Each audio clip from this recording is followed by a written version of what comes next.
This is what happens when you have a runaway case with your Volkswagen T3 diesel.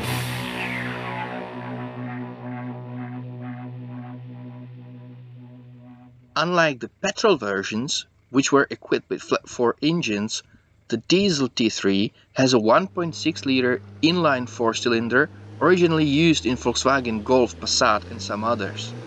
The engine is almost flat-mounted to fit under the floor in the back of the T3.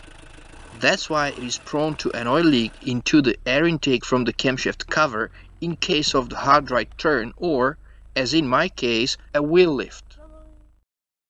It is a big mistake with the diesel. It can run away or it can seize in no time. I managed to stall the engine using the reverse gear. Not the best for the gearbox, but it worked.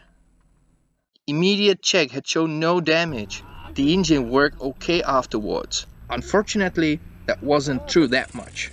A month later, the engine started producing pretty much of grey smoke. That turned out to be an oil leak from the hot end of the KKK turbo. The turbo was probably well worn even before, but over-revving it didn't help for sure. Some minor mods were needed to fit the Audi A2 turbo into the T3, but a water-cooled garage should be a nice replacement. Problem solved? Not yet. Another 2 months later, another issue. The engine suddenly ran 3 cylinders.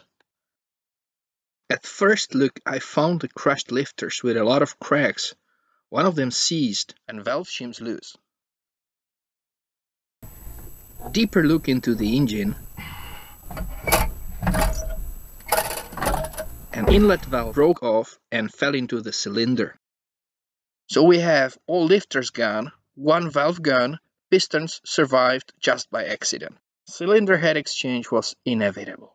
The one with hydraulic lifters seems to be a better option. The Runaway looked like a 3-second mishap. Luckily just 3 seconds, but still a number of serious consequences. Now, 1 year and 10,000 miles later, still about to expect something more. Like full engine and gearbox rebuild maybe.